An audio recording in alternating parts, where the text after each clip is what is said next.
Hi, we are here with Vineet Mehra, who is the CMO of Chime, one of Forbes' top 50 CMOs. What I love about Vineet is his background working in public companies, startups, private equity backed companies. And so we're going to talk today about talent and what it takes to scale in all of those different types of organizations. Let's do this. Excited to be here. I would love to hear from you the difference of scaling a marketing organization when you're working in a private equity backed company versus a company that is just ready to IPO, which is what Chime did, as well as an earlier stage venture backed startup. Those are all totally different beasts. Private equity companies are going to be about the cash on cash return of their investment, got to grow while generating a lot of cash.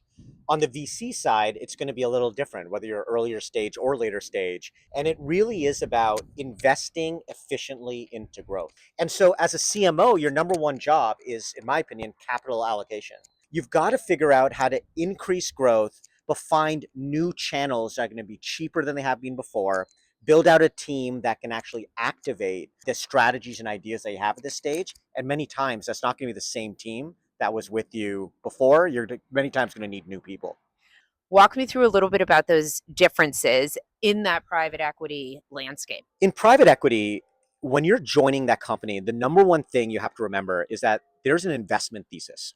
You have to take a moment, even while you're being recruited, to deeply understand what are the assumptions they've made on OPEX in the company and headcount growth, on marketing as a percent of revenue, on the CAC kind of improvements that they need. It's largely a financial formula that they're trying to break out to create this 3x return in 3 to 5 years. The biggest mistakes I see is CMOs not understanding how their work impacts the P&L. I think that's really unique about private equity. When you are hiring talent inside a private equity backed organization, are you thinking differently about it and how are you assessing that talent Private equity usually owns 70 or 80% of the of company, the right? company? If not more.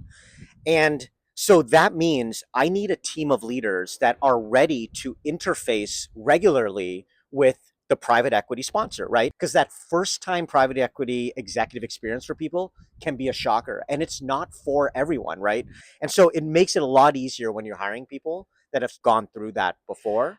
What would you be your advice on how they get that first time experience? So many of the mismatches in our industry are either a CEO not knowing the right traits they need in CMO, because CMOs come in so many shapes and flavors. More and more, you need truly full stack marketers who are just as Yeah. dangerous, talking about direct response as building a brand that's culturally relevant and explodes in social media and viral. I think it's just knowing what situation you're going into and if your profile suits that.